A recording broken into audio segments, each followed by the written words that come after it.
Os caçadores da verdade têm uma missão.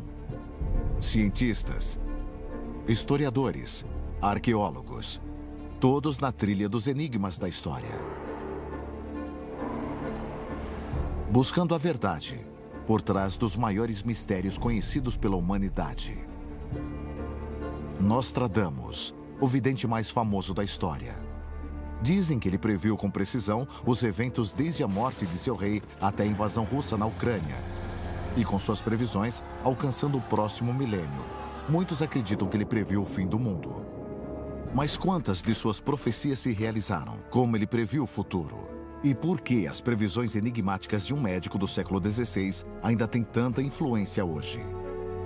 Em Londres, a equipe se reúne. Nossos 4 caçadores da verdade somam décadas de experiência em vários campos diferentes, mas todos têm um só objetivo: usar seus conhecimentos, descobrir as fontes e revelar a verdade. Existem mistérios, e existem grandes mistérios. Eu sempre adorei desvendar os segredos do passado. Precisamos voltar e separar as inverdades das verdades. Problemas antigos que nos fazem quebrar a cabeça há mais de 100 anos agora podem ser resolvidos. Eles vão seguir as pistas esquecidas. Desvendar os segredos do passado. Separar fatos de ficção. E juntos, vão desvendar a verdade por trás dos maiores mistérios de todos os tempos.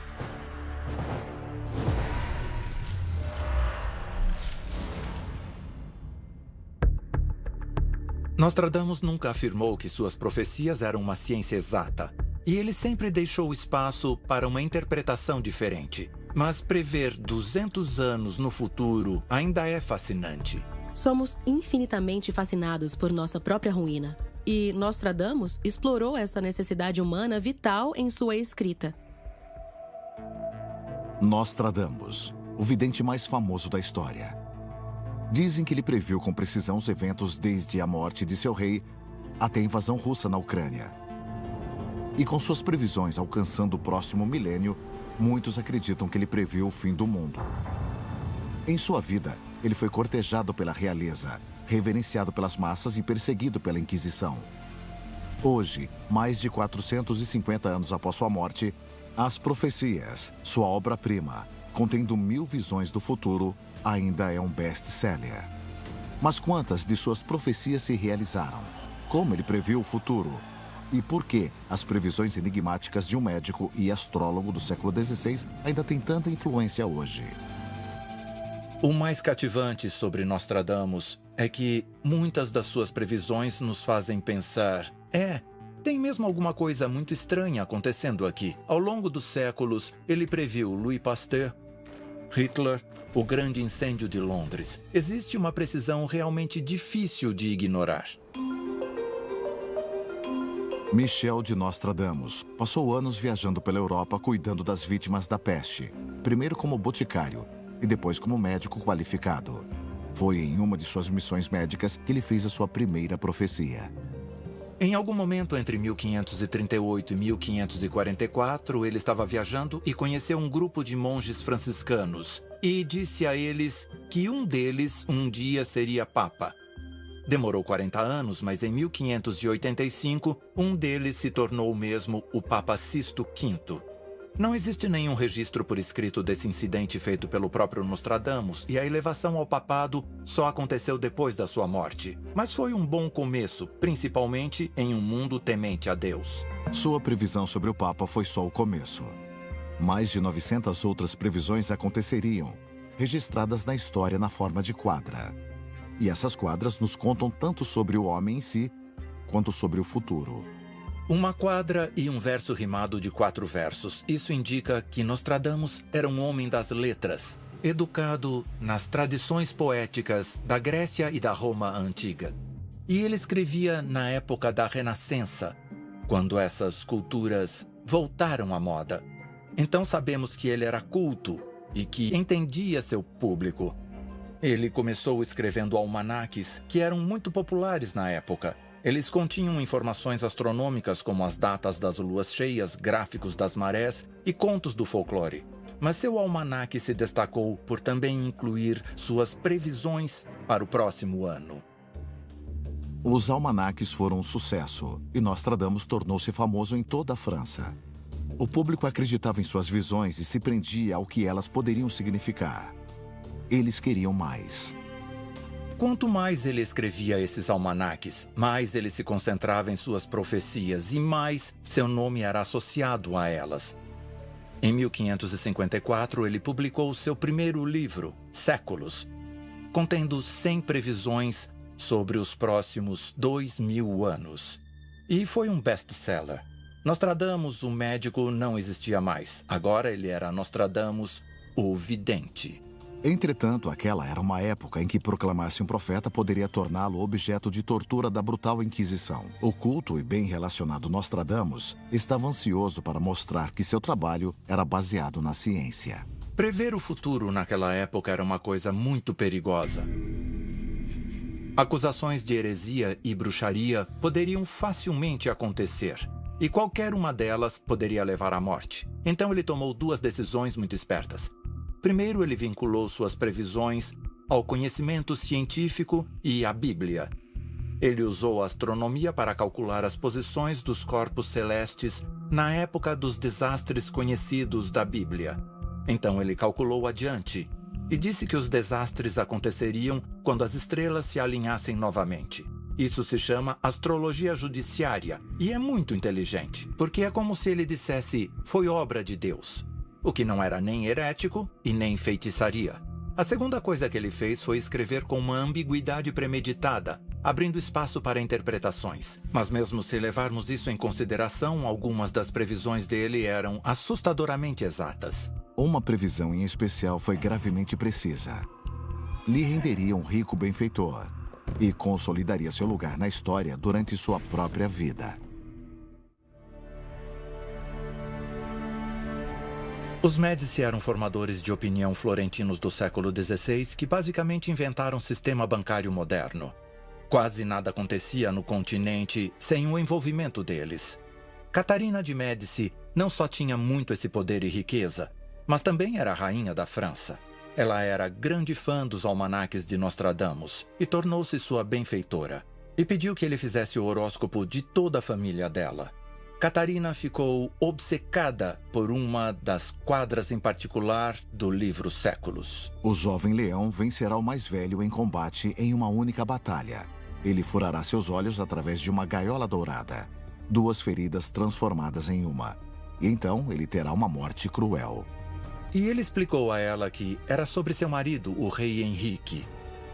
E avisou que ele deveria evitar qualquer tipo de combate. Mas os reis não são muito bons em receber ordens.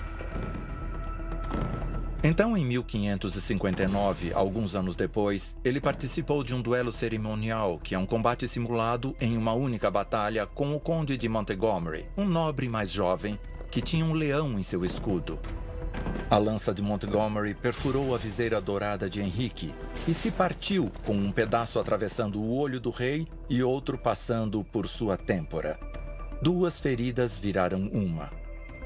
O rei agonizou por 10 dias antes de morrer. E foi certamente uma morte cruel. Não importa o quão cético você seja, isso é assustadoramente preciso e consolidou a reputação de Nostradamus para sempre como um vidente. Pelo resto de sua vida, Nostradamus abandonaria a medicina e se concentraria na astrologia, escrevendo suas quadras. Elas foram reunidas em grupos de 100, conhecidos como séculos, e depois publicadas como uma coleção que ele nomeou As Profecias de Michel de Nostradamus. Foi um sucesso. De décadas em décadas, outra grande previsão parecia se tornar realidade e ele liderava a lista dos mais vendidos novamente. O mais chocante era como ele era específico. Ele ficou conhecido por suas quadras obscuras e confusas que ficavam abertas à interpretação, mas quando ele era específico, o impacto era inegável, como foi o caso de Louis Pasteur. O que estava perdido será descoberto, escondido por muitos séculos. Pasteur será celebrado quase como uma figura divina. É quando a lua completa seu grande ciclo. Mas por outros boatos, ele deve ser desonrado. Na China, eles aqueciam o vinho para preservá-lo e evitar que estragasse, desde o século XI. Louis Pasteur combinou essa arte perdida com sua descoberta da época. A pasteurização do leite fez com que Louis Pasteur ficasse mundialmente famoso, salvando milhões de vidas, o que é bem divino. Seu primeiro teste bem-sucedido foi só alguns dias depois da lua cheia, que tinha completado seu grande ciclo. Mas em 1995, o New York Times relatou que Pasteur havia usado o trabalho de outros em sua vacina contra antraz, sem dar os devidos créditos. E seu legado foi prejudicado por boatos. Então isso é mesmo fantástico. Ele fez a mesma coisa com Charles de Gaulle. Hércules, rei de Roma e de Anemarque. 3 vezes um sobrenome de Gaulle fará a Itália e aquele de São Marcos tremerem. Primeiro monarca renomado acima de todos. Charles de Gaulle liderou o povo francês 3 vezes. Ele foi o líder das forças francesas livres durante a Segunda Guerra Mundial. Virou o primeiro-ministro depois da guerra e, por último, foi o primeiro presidente da Quinta República Francesa, da qual foi o arquiteto. O primeiro monarca renomado acima de todos. Ele foi um dos maiores heróis da França de todos os tempos. De Gaulle também liderou as tropas francesas contra a Itália na Segunda Batalha dos Alpes e na Líbia, a Casa de São Marcos. Ele derrotou as forças alemãs, fazendo-as tremer. Sua profecia sobre Hitler, ou Richter, como ele o chamava, era ainda mais sinistra. Feras famintas cruzarão os rios. A maior parte do campo de batalha ficará contra Richter, em uma jaula de ferro. O grande será traído quando o filho da Alemanha não enxergar nada. Para ser justo, Richter era o antigo nome latino do Danúbio. Então a interpretação, assim como em todo o trabalho de Nostradamus, é muito importante. Mas você sabe onde Hitler nasceu? Em uma cidade com o rio Inn, que é afluente do Danúbio. Eu pessoalmente enxergo isso como a história do final de Hitler. Os aliados eram as feras famintas. Eles superaram grandiosamente as forças de Hitler. Ele buscou refúgio em sua jaula de ferro, seu bunker, e se recusou a aceitar que estava prestes a ser derrotado. Ele não enxergava nada. Muitas pessoas pensam que é sobre a ascensão de Hitler, mas é difícil argumentar que Nostradamus não está prevendo alguma coisa aqui. Suas quadras têm um estilo obscuro e são abertas a interpretações diferentes. Essa é a fonte de grande parte do ceticismo e levou alguns a acusar tanto ele quanto seus defensores de fraude. É claro que nem todas as suas previsões dão nomes às pessoas e aos lugares, e algumas delas são mais do que confusas. Mas podemos ver o suficiente nas quadras para pensar que isso deve ser mais do que coincidência. Veja este sobre Napoleão. Pau, Ney, Laurent. Será mais fogo do que sangue. Para nadar em louvor, o grande fugirá para a confluência. Ele recusará a entrada dos pios. O depravado e o Durance os manterão presos. Pau, Ney e Oloron. 3 palavras em letras maiúsculas. São 3 cidades no sul da França. Mas Nostradamus usou pequenos truques, partes estranhas em outras línguas, como o latim, ou neste caso, anagramas. Aquela era a época da Inquisição. Ele não podia ser exato demais. Se reorganizarmos essas letras maiúsculas, temos Napoleon Roy. Napoleão, o rei. Mais fogo do que sangue. Ele não nasceu nobre. Ele tomou o poder no campo de batalha. Os pios, ele prendeu papas. Pio VI e Pio VII. É exato? Bom, é extremamente convincente e parece que ele acertou bem mais do que se tivesse arriscado um chute. E ele previu detalhes de eventos mundiais históricos também, como o grande incêndio de Londres. O sangue do justo será exigido de Londres, queimado pelo fogo no ano de 66. A velha senhora cairá de seu pedestal, e vários da mesma seita serão mortos. O grande incêndio de Londres aconteceu em 1666 e destruiu metade da cidade. Mesmo se considerássemos o resto como um erro de interpretação, essa parte está clara. A velha senhora cairá de seu pedestal. Bom, a estátua da Virgem Maria na Catedral de São Paulo foi destruída no incêndio, que também eliminou quase todos os ratos da cidade, vários da mesma seita de animais sendo mortos. Ele fez uma coisa parecida com a Revolução Francesa. De pessoas escravizadas, canções, gritos e demandas, enquanto príncipes e lordes são confinados nas prisões. Estes serão no futuro por idiotas acéfalos considerados como súplicas divinas. Nostradamus escreveu isso numa época em que a autoridade da monarquia era absoluta. Eles eram escolhidos por Deus. Então ele teve que manter certas profecias ambíguas para sua própria segurança. Mas em 1789, os aldeões franceses foram às ruas levando cartazes e canções. Logo se tornou uma verdadeira revolução. E os príncipes e os lordes foram presos e decapitados. No entanto, a revolução acabou se voltando contra si mesma e a Madame Guilhotina levou vários de todas as classes, os idiotas e o resto. Versos como este se tornaram um fascínio para pessoas do mundo todo durante séculos. Não importa se ele só tinha uma escrita inteligente ou se era mesmo vidente, com certeza existe um mistério a ser solucionado. Como um homem altamente culto e bem-sucedido se tornou vidente da realeza? O que inspirava suas visões e o que fez o médico virar vidente? Nostradamus, o vidente do século XVI que previu a ascensão de Napoleão, o grande incêndio de Londres e a Revolução Francesa. A precisão de suas previsões continua a chocar e intrigar os leitores, e milhares examinam seu trabalho para tentar ver o que o futuro reserva. Mas como ele conseguiu prever tantos eventos em um futuro tão distante, e quais eram suas motivações? Michel de Nostradamus nasceu em 1503 em Saint-Rémy de Provence, no sul da França. E apesar de sua família ser abastada, não havia nada de excepcional neles. Nada que sugerisse que um dos 9 filhos teria um nome que repercutisse ao longo dos séculos. A doutora Fur Riddell quer saber sobre o próprio Nostradamus. Quem ele era e por que ele foi atraído pela profecia. O início do século XVI na França e na Europa em geral foi uma época muito confusa. Estávamos no meio da mudança cultural mais importante em séculos, o Renascimento. Cercado de guerras e doenças como a peste bubônica, a praga, ainda perseguiam a Europa. A ciência estava sendo aceita, mas aqueles que a praticavam tinham que trilhar uma linha muito tênue para evitar conflitos com uma igreja poderosa e territorial. A Igreja Católica Romana era o maior poder da época. A autoridade moral e política da Europa, os legisladores e os executores. Tão poderosa que, como muitas das famílias da época, os avós judeus de Nostradamus tiveram que esconder suas crenças. O avô de Nostradamus, Guy Gassonet, se converteu ao catolicismo em 1455, muito antes do Nostradamus nascer. Mesmo assim, aquela era uma época em que o sentimento anti-judaico corria solto por toda a Europa. Não existem provas, mas alguns acreditam que, como muitos outros, a família dele continuou a praticar o judaísmo na privacidade de sua própria casa. Isso era extremamente perigoso. E essa necessidade enorme de esconder isso pode ter tido um sério impacto no jovem Nostradamus. A responsabilidade pela educação de Nostradamus ficou a cargo de seus 2 avós, ambos homens bem instruídos e médicos da corte.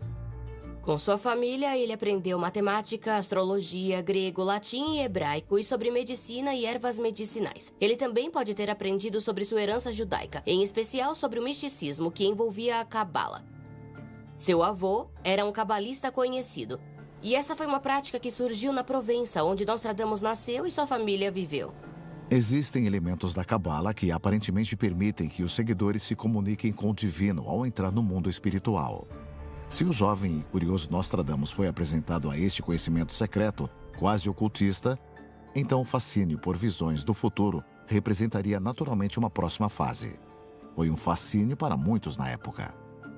Mas não foi só a cabala. Houve um despertar místico em toda a Europa. Já que a Igreja Católica continuava a codificar e ditar regras sobre o relacionamento das pessoas com Deus, diferentes âmbitos do misticismo começaram a surgir na Espanha, na Itália e na França como retaliação.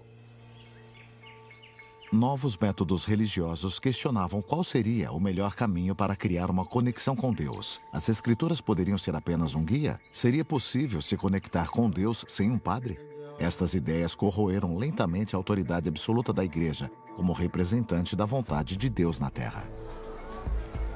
Não é como se esses grupos estivessem em toda a esquina, mas a informação estava lá se você soubesse onde encontrá-la. E é fácil acreditar que um jovem inteligente juntaria isso com seu conhecimento sobre o misticismo judaico e começaria a procurar novas maneiras de se comunicar com Deus, através de um método novo e pessoal. Mas tudo isso ainda estava por vir. Não tem registros do jovem Michel de Nostradame fazendo profecias de nada. Se ele tinha interesse naquele mundo, não temos registro disso. Na verdade, Nostradamus entrou na Universidade de Avignon com apenas 14 anos para estudar medicina. Porém, um ano depois, um surto de peste fechou a universidade.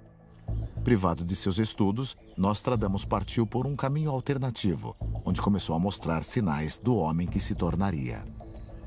Então ele passou os próximos 4 anos como um boticário viajante, percorrendo o interior da França e descobrindo ervas medicinais e curas locais. É possível que durante essas viagens ele tenha experimentado alucinógenos. Existem muitos cogumelos na natureza e várias plantas da família das beladonas que têm esses efeitos e foram usadas por séculos para tratar doenças. E como boticário, esse teria sido seu estoque comercial. Esses métodos naturais não eram totalmente aprovados pela igreja, e os praticantes eram com frequência acusados de bruxaria ou de estarem associados a Satanás, principalmente se buscassem respostas no ocultismo. Mesmo assim, Nostradamus continuou a aprender. Ele com certeza tinha acesso a substâncias que induziam transes e alucinações. Existe até a possibilidade de Nostradamus ter cheirado noz moscada para esse efeito. Se nessas viagens o adolescente Michel tivesse decidido testar sua habilidade própria de induzir visões, isso teria sido mais um passo em sua jornada ao Nostradamus que conhecemos hoje. Depois de 4 anos no interior da França, um Nostradamus mais confiante e audaz apareceu. Agora, junto com seu histórico de ensinamentos místicos e astrológicos, ele acrescentou seu novo conhecimento do mundo natural e retornou aos seus estudos com opiniões fortes. Ele não era mais um menino, mas um homem a ser respeitado. Aos 19 anos, ele foi aceito na Universidade de Montpellier para concluir seu doutorado em medicina e teve algumas desavenças com os sacerdotes católicos. Isso é muito revelador. Mostra como a crença de Nostradamus no poder da astrologia se tornou enraizado. Em 1525, Michel de Nostradame completou seu doutorado e conseguiu sua licença para exercer a medicina. Foi então que ele latinizou seu nome para Nostradamus, o que era comum entre os acadêmicos da época. O que Nostradamus fez depois foi mesmo muito incrível. Ele viajou pela França e pela Itália usando sua educação formal e sua experiência como boticário para cuidar das vítimas da peste. E ele teve uma taxa de êxito incrível. Os métodos mais comuns para tratar a peste do século XVI variavam entre poções tóxicas de mercúrio a sangrias e a vestir os pacientes com mantos encharcados de alho. Nostradamus incentivou cuidados bem radicais. Ele fez com que as pessoas se lavassem suas roupas, fez com que passassem tempo ao ar livre, fez até com que as autoridades removessem cadáveres das ruas. Isso tudo pode parecer óbvio hoje, mas naquela época era quase extraordinárias. E veio de sua própria experiência sobre o que poderia ou não funcionar. Em um primeiro indício do que estava por vir em suas profecias, Nostradamus combinou com maestria a ciência e a medicina, o natural e o tradicional. A capacidade de aliar o conhecimento com a fé seria a chave para seu futuro sucesso. Ele até inventou uma pílula para as pessoas que sofriam com a peste. Era feita de rosa mosqueta, que hoje sabemos que tem muita vitamina C. E pelo que consta, funcionou muito bem. Suas taxas de sobrevivência eram extraordinárias, em uma época em que as curas medicinais tinham tanta probabilidade de morte quanto a doença, e transformaram Nostradamus em uma celebridade, uma autoridade, alguém confiável. À medida que Nostradamus se tornava respeitado por suas habilidades médicas, os cidadãos mais ricos de Provença começaram a financiá-lo, e novas oportunidades incríveis surgiram. Em 1530, a reputação de Nostradamus lhe rendeu um convite para trabalhar com um acadêmico incrível, Júlio César Scaliger, uma das maiores mentes da Renascença. E ele só tinha 28 anos. Naquela época, ainda não havia registros de nenhuma previsão sequer. Mas tudo estava prestes a mudar para Nostradamus. Sua vida nunca mais seria a mesma. Em 1534, Nostradamus sofreu uma perda esmagadora. Tanto seus filhos quanto sua esposa morreram. É provável que tenha sido pela praga. E isso destruiu sua reputação. Como você pode ser médico milagroso e não pode salvar sua própria família? Rapidamente, a vida dele desmoronou. Existem poucos registros do que ele fez durante aqueles 4 anos seguintes, vagando pelo mundo. Então, de repente, ele apareceu em 1538 acusado de heresia. Tendo perdido tudo o que era importante para ele em tão pouco tempo, Nostradamus, com 35 anos, deve ter sentido que o mundo estava contra ele. E então, por fim, a igreja também estava. Ele passou por toda a sua vida cortejando crenças e comportamentos heréticos. Não foi nenhuma surpresa quando uma acusação foi finalmente feita. Seja o que ou quem foi que estava por trás daquilo, ficou claro que toda a boa vontade que Nostradamus teve apenas alguns anos antes tinha desaparecido. E, se ele fosse considerado culpado de heresia pela brutal Inquisição e perdesse, o resultado seria prisão ou a morte. Nostradamus, que era esperto, fugiu. Registros exatos são difíceis de encontrar, mas sabemos que ele esteve no exterior por pelo menos 6 anos. Naquela época, ele percorria a Europa. Acreditava-se que ele poderia ter visitado as cidadelas místicas do Mediterrâneo Oriental. Será que isso levou ao seu despertar espiritual? Sabemos que nessa época ele teve um encontro com o monge que se tornaria papa, sua primeira visão profética. Temos que considerar o momento em que ele estava vivendo. Estava na casa dos 30 anos, tinha perdido tudo: a esposa, os filhos, o respeito do público, seu apoio financeiro, seu mentor e sua casa.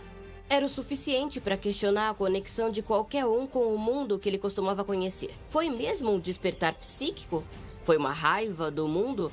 Ou foi apenas oportunismo de empreendedor? Não sabemos. Mas o que sabemos é que quando ele voltou para a França, as coisas começaram a se encaminhar para outra direção bem rápido. Nostradamus estava seguindo um caminho em direção ao misticismo, ao ocultismo e à vida de vidente. Mas como suas visões chegaram a ele e por que ele decidiu compartilhá-las? Quando sua esposa e filhos morreram, ele perdeu tudo: seu dinheiro, sua reputação e a confiança do povo. Acusado de heresia, ele fugiu da França por anos e voltou um homem mudado. O homem que faria as previsões mais famosas e abomináveis de todos os tempos. Mas como ele as fez? O que elas significavam? Quando ele voltou para a França, ele voltou uma pessoa diferente. Se considerarmos a vida dele num geral, você vê claramente que desde os 15 anos ele viajava o tempo todo. Ele estava sempre em movimento, nunca se acomodou. Mas com 40 anos, ele decidiu se estabelecer em Salon de Provence pelo resto de sua vida. O homem que deixou a França não voltou. Aquele era um Nostradamus diferente. Em algum momento entre 1544 e 1547, ele se casou com uma viúva rica, Anne Ponsard, e eles tiveram 6 filhos. Ele conseguiu garantir seu dinheiro de novo, voltou a ajudar as vítimas da praga, mas debaixo dos panos, ele estava seguindo cada vez mais o caminho do misticismo e do ocultismo, e começou sua prática de perscrutar. Perscrutar é o ato místico de olhar para algo como fogo, água ou superfícies espelhadas, induzindo um transe que trará visões. A perscrutação existe há milhares de anos e é conhecida em quase todas as civilizações, assim como as profecias que a perscrutação é usada para produzir. Desde que o conceito do futuro começou a existir, o de pessoas tentando adivinhá-lo também. E ninguém é mais famoso por prever o futuro do que Nostradamus. Foi então que todo o seu conhecimento foi reunido, regressando à sua infância e à Cabala. Acredita-se que ele tenha estudado a Cabala, além de outros âmbitos do misticismo. O que sabemos com certeza é que ele possuía um vasto conhecimento sobre o poder das ervas. E se ele juntasse todo esse conhecimento e realmente se concentrasse, é provável que ele soubesse como conjurar visões, seja por meio da meditação ou da alucinação, e que essas visões se tornassem as profecias dele. O foco da Cabala é encontrar seu centro espiritual para que sua mente possa entrar em um reino místico diferente e se comunicar com o divino. Isso formaria a base de suas profecias. Nostradamus olhava para uma tigela de água cheia de ervas por horas, até que entrasse em um estado de transe e tivesse visões. A psicologia moderna sugere que essas visões eram Nostradamus acessando o seu próprio subconsciente. É importante lembrar que ele era um homem que perdeu absolutamente tudo, até sua família. E lá estava ele, tendo visões de um futuro cheio de morte, destruição, raiva e fúria. Não é lá surpreendente, né? Mas isso não significa que elas não tinham algumas verdades universais. As profecias de Nostradamus são famosas por serem cheias de desgraças, mas poderia ser só uma simples questão de interpretação do leitor? Se olharmos para quase qualquer conjunto de profecias de quase todas as culturas de qualquer período da história, todas elas tendem a se concentrar no fim dos dias. Na Bíblia, muitas das profecias falavam de inundação ou fome. Temos centenas de datas diferentes para o fim do mundo e milhões de pessoas que acreditam nelas. Embora já tivesse publicado um livro de remédios fitoterápicos e um artigo médico, a escrita popular de Nostradamus começou quando ele publicou seu primeiro almanaque no início de janeiro de 1550. Ele estava repleto de informações factuais sobre o ano seguinte e suas previsões. E, para sua sorte, veio no momento certo da história, quando a palavra escrita era mais popular e acessível do que nunca. Se Nostradamus tivesse nascido só 50 anos antes, existe uma grande chance de nós provavelmente nunca termos ouvido falar dele. Profecias e veracidades à parte, se pensarmos só em sua notoriedade, ele deve tudo à imprensa, que tinha se tornado mais acessível e ampla na época em que escreve. Assim como fez com seus tratamentos revolucionários contra a peste mais de uma década antes, Nostradamus exibiu uma rara habilidade de usar seu vasto conhecimento e experiência de vida para aproveitar uma oportunidade.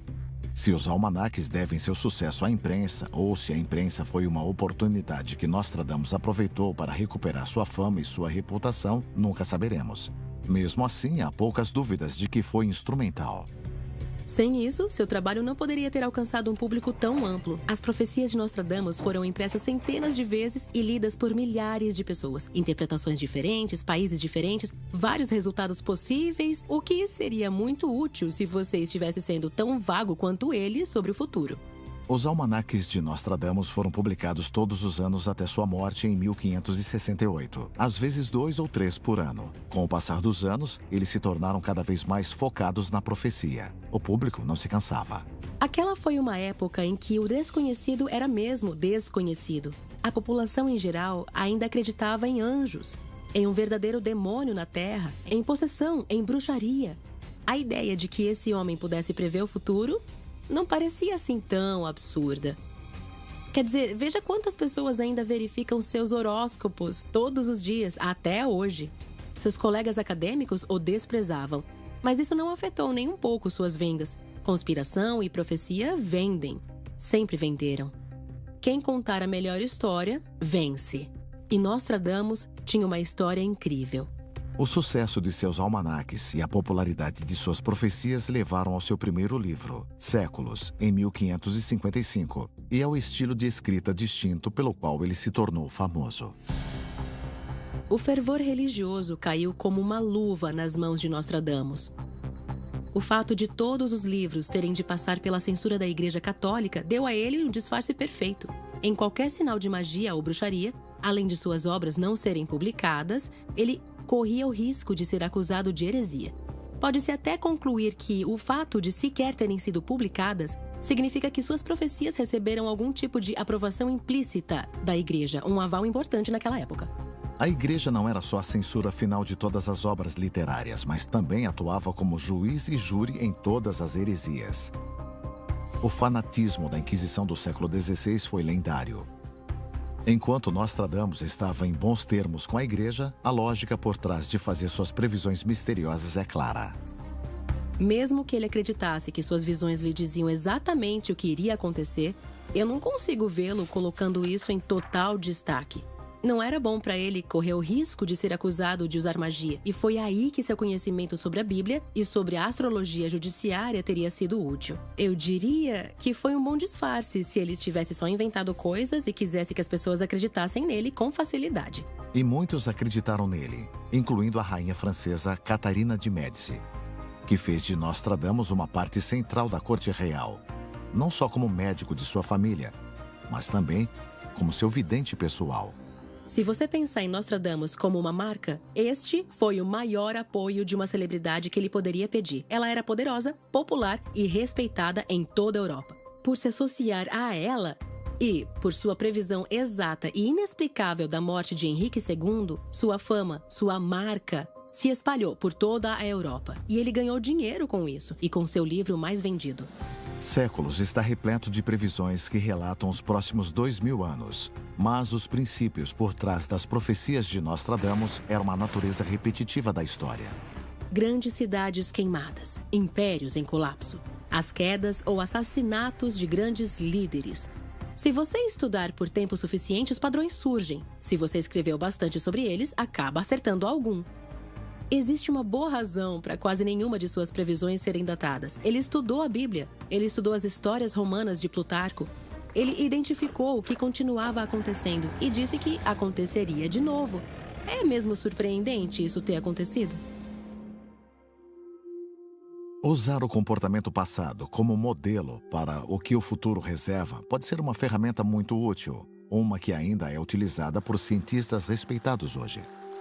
Tem um professor de evolução cultural na Universidade de Connecticut chamado Peter Turkin. E em 2010, ele previu que 2020 seria um ano de graves conflitos civis por toda a América. E foi mesmo. Os protestos Black Lives Matter e a violência policial, o impeachment de Trump e a eleição disputada. Mas Turkin não disfarçou em versos e não usou mapas celestes. Ele usou um método de análise quantitativa chamado cliodinâmica, para observar os ciclos históricos. Não foi uma profecia, foi uma previsão científica. Ele estava certo. Seria possível que, em vez de ser um vidente, Nostradamus estivesse séculos à frente de seu tempo e reunia uma compreensão inata da natureza humana com os ciclos históricos? Seria fácil argumentar que Nostradamus era apenas um cientista de dados com uma compreensão profunda da natureza repetitiva da história e dos padrões sociais de comportamento. Mas isso não explica como ele nomeou diretamente Pasteur e de Gaulle ou o incêndio de Londres. As impressoras da época eram feitas à mão e era comum que erros fossem cometidos. Um apóstrofo mal colocado ou uma letra fora do lugar mudava o significado de uma frase. Não temos como saber se as profecias que lemos são as que ele escreveu, mas isso não diminui o impacto que causam em quem as lê. Para qualquer truque de mágica, você precisa de um público voluntário. A humanidade parece sempre querer acreditar em um poder superior, planos superiores, sejam deuses ou videntes. Queremos acreditar que existe algum fio condutor, alguém ou alguma coisa no comando. Eu não sou vidente, mas o comportamento das pessoas é previsível. E Nostradamus parecia ter uma compreensão natural do que as pessoas queriam ouvir. De um público de milhares no século XVI, as pessoas que acreditam em Nostradamus e em suas profecias cresceram para milhões hoje, graças às incontáveis impressões de sua obra e à internet. A internet é o solo fértil perfeito para os seguidores de Nostradamus. A última vez que as profecias alcançou o primeiro lugar nas paradas de vendas foi logo depois do 11 de setembro, quando sua previsão do ataque se espalhou como fogo na internet. 2 irmãos destruídos pelo caos. Enquanto a fortaleza resiste, a terceira grande guerra começará quando a cidade queimar. O que é uma previsão sinistra, não é? Os 2 irmãos são as Torres Gêmeas. Nova York, a cidade grande, provocou grandes guerras. Tá tudo lá. Só que tinha um problema. Ele não escreveu isso. Essa quadra foi escrita pelo estudante canadense Neil Marshalling em 1997. Ele queria provar que, escrevendo no estilo de Nostradamus, você poderia criar profecias plausíveis e fazer parecer que previu o futuro. Ele provou seu ponto de forma devastadora só 4 anos depois. A evidência de que não era Nostradamus estava lá para qualquer um que quisesse ver, mas não quiseram. Ninguém se importava com a verdade. As pessoas ainda compartilham essa profecia hoje. Ela foi refutada 20 anos atrás. As pessoas querem que seja verdade e não tem como convencê-las do contrário.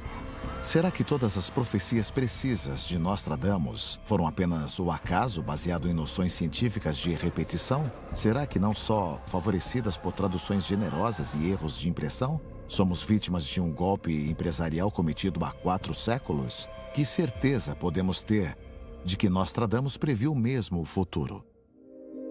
As quadras de Nostradamus, que previu cenas infernais de morte e destruição, fascinaram pessoas ao redor do mundo por mais de 450 anos. Algumas são assustadoramente precisas, outras são vagas e frustrantes, mas os mistérios de sua verdade resistiram desde sua morte há quase 500 anos. Nossa equipe poderá finalmente determinar a verdade e responder à pergunta: Nostradamus, visionário ou fraude? Tudo isso é uma grande besteira. O Dr. Mark Outwell é um cientista de dados e arqueólogo. Não quer dizer que ele quis enganar as pessoas, mas é possível refutar qualquer uma das previsões dele sobre o futuro. Como o Henrique II, a previsão de que o jovem leão venceria o mais velho. Bom, quase todos os nobres da Europa se consideravam um leão. Era um dos animais mais comuns em um brasão. Depois diz, em combate em uma única batalha. Um duelo não é nenhuma dessas coisas. Foi tão vago que poderia ter sido aplicado a 1000 nobres. Quando aconteceu com o rei, ele mesmo não deveria ter acreditado. Esta crítica ao seu trabalho não é nenhuma novidade. Mesmo na época da publicação, alguns dos críticos contemporâneos de Nostradamus condenaram suas previsões como voluntariamente obscuras e poderiam ser distorcidas para caber em qualquer narrativa. Ele não previu Hitler. Ele falou sobre Hister, que é o nome latino para Danúbio. De Gaulle significa o gaulês. Ele poderia estar falando sobre qualquer um de origem celta. Poderia estar falando sobre Júlio César, que governou os gauleses. Podemos fazer isso com todas elas e sem fazer nenhum esforço.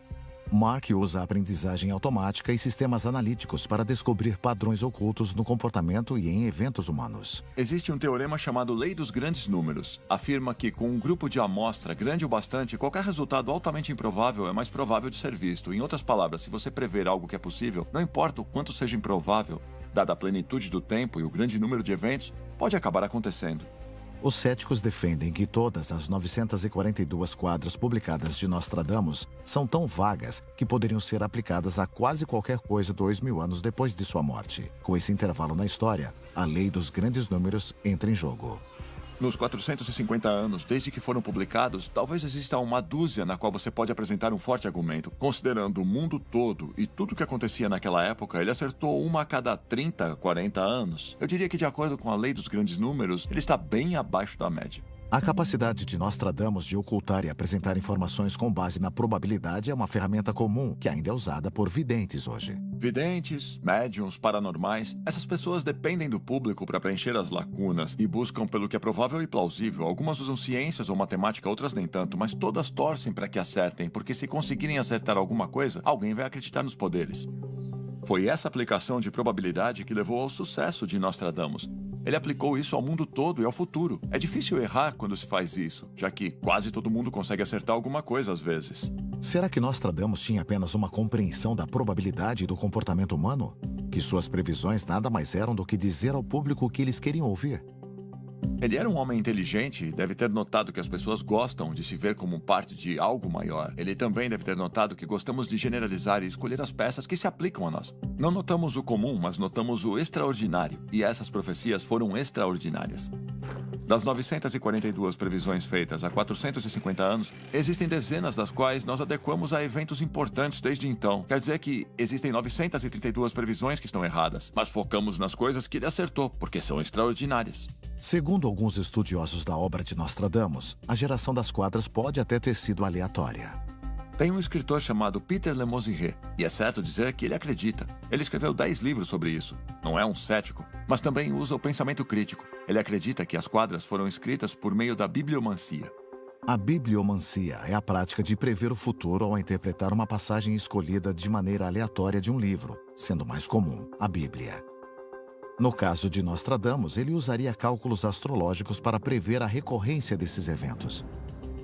Se isso for verdade, podemos descartar imediatamente a possibilidade de ele ver o futuro. Por que ainda estamos falando sobre ele? Na minha opinião, isso é sorte, puro acaso. Ele acertou bastante com muita antecedência e conquistou o público, e é assim que as lendas crescem. A verdade sempre vem em segundo lugar na história. Lemosurier também desdenhou de alguns dos escritos e traduções das quadras. Muitos céticos acreditam que é uma combinação desses fatores que levaram à lenda duradoura.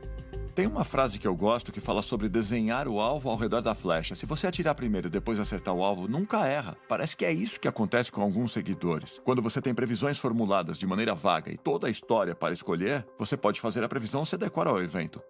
Vamos usar como exemplo a quadra que as pessoas dizem ter previsto o assassinato de John F. Kennedy. A antiga tarefa será concluída. No ato, o mal cairá sobre o grande homem. Um inocente morto será acusado do ato.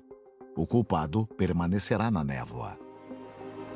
Uma leitura generosa diz que uma bala vem do alto para matar um grande homem e que Lee Harvey Oswald era inocente, enquanto os conspiradores escaparam impunes. Nostradamus conseguiu outra vez. Apesar de não existir nada disso que se refira a qualquer evento em particular naquele assassinato, o que é uma tarefa antiga. Ao longo da história, as pessoas atribuíam crimes a pessoas mortas e pessoas culpadas escaparam impunes. O que há de tão específico? Isso acontece o tempo todo na história. É o mesmo com o verso que afirmam ter previsto Hiroshima e Nagasaki. Perto dos portões e dentro de 2 cidades, haverá flagelos como nunca vistos antes. Fome junto à praga. Pessoas eliminadas pelo aço, clamando ao grande Deus imortal por socorro. Bom, um suplício como nunca visto antes. Tá, com certeza é isso. Clamar ao grande Deus imortal por socorro? Sim, alguns sobreviventes podem ter feito isso com certeza, mas nenhuma menção a fogo, nuvens, ventos fortes, luzes ofuscantes, edifícios sendo varridos da face da terra. Esse tipo de coisa que todo mundo pensa quando vê a devastação causada por bombas atômicas. Eles desenharam o alvo ao redor da flecha. O que você tem mesmo lá com precisão factual são 2 cidades. Todo o resto é generalizado. Fome junto à praga? Aquele era um homem que conhecia a peste. Ele não usaria isso como metáfora. Quando ele disse fome ou praga, quis dizer fome ou praga. Às vezes, os que você vê são tão mal traduzidos que parecem intencionais. Uma tradução diferente da profecia do Grande Incêndio de Londres, considerada mais precisa do que a original, é certamente menos específica. O sangue do justo será exigido de Londres. Queimado pelo raio de 23 está o 6º. A velha senhora cairá de seu pedestal, e vários da mesma seita serão mortos. Não é tão fascinante, é? Ele nem menciona 66. Ainda é vago por um período de 2000 anos, mas não menciona. Mencionou em específico o raio, mas não os padeiros, e sabemos que o grande incêndio começou em uma padaria. Senhora antiga pode significar qualquer coisa, e todos os objetos construídos eram femininos. Poderia ser qualquer cidade, igreja, ponte ou uma senhora velha de verdade. Como tantos de seus versos, é quase um absurdo e as pessoas se apegam à presença de Londres queimada e uma variação de 66. Nada mais se encaixa, ele estava pedindo ao público para preencher as lacunas. Será que Nostradamus era apenas favorecido por traduções generosas e pela natureza repetitiva da história humana? No entanto, um dos mistérios continua. Se prever o futuro é uma simples questão de probabilidade, como Nostradamus permaneceu o vidente mais famoso de todos os tempos? Tem muitos fatores em jogo que explicam por que a lenda de Nostradamus permaneceu. É um fato aceito que ele acertou muitas coisas importantes. Então, para ser mencionado junto com ele, você teria que profetizar algo tão grande quanto, e teria que ser amplamente conhecido. Naquela época, havia muito menos barulho. Em 1555, existiam talvez 50 a 100 milhões de cópias impressas de livros e muitas foram bíblias. Hoje são 130 milhões de livros diferentes, centenas de bilhões de exemplares, e nós temos TV, rádio, internet. Se você ainda não é famoso, suas chances de ser ouvido em meio a todo esse barulho são mínimas. Mas mesmo em meio a todo esse barulho, ainda existem videntes modernos. Todo astrólogo, quiromante e cartomante, todo futurólogo, corretor de ações, provedor de seguros e prognosticador acredita que pode ver o futuro. Só porque não estão olhando para o fogo e escrevendo poemas misteriosos não quer dizer que não fizeram alguma coisa diferente do Nostradamus. Eles estão todos olhando para o passado e reinterpretando para o futuro. Estão todos fazendo isso pelo mesmo motivo: dinheiro. Nostradamus não precisava escrever, publicar e vender um livro. Poderia apenas escrevê-los ou contar às pessoas. Qualquer um com interesse na humanidade poderia querer alertar sobre uma calamidade sem cobrar dinheiro das pessoas. O que nos leva à pergunta final feita por qualquer visionário: quando é que o mundo vai acabar? De acordo com Nostradamus, o mundo vai acabar em 3797. Ele teve sorte que os maias estavam errados sobre 2012 e Stoffel estava errado sobre 1524 e 1528 e as testemunhas de Jeová estavam erradas sobre 1941. Eu não culpo ninguém por ficar intrigado e fascinado pela história de Nostradamus. Nossa equipe terminou sua investigação. Os mistérios de Nostradamus duram mais de 450 anos e certamente ainda serão estudados nos próximos séculos. Não precisa sair vendendo tudo que você tem em 3796 só para descobrir que o mundo ainda estará aqui depois de 3797. Vimos algumas profecias tão precisas que pareciam ser as palavras de um vidente. Ele não nos contou sobre o futuro. Somos nós que procuramos pelo presente em suas palavras. Mas também vimos que uma visão de tragédia pode ter distorcido a visão de mundo que imaginou um futuro refletindo sua própria dor e sofrimento. Nostradamus é um lembrete de como a humanidade não mudou tanto assim. Apesar de todo o avanço, todo o nosso conhecimento, ainda somos fascinados por ele hoje como eram na França há 500 anos. Suas visões foram resultado de uma conexão verdadeira com planos astrais e espirituais diferentes. Uma maneira cínica de ganhar dinheiro ou simplesmente uma releitura de um passado que todos precisávamos ouvir. Ele previu o futuro, sem dúvida. Mas qualquer um de nós pode. Tudo o que você precisa é ter o tempo ao seu favor.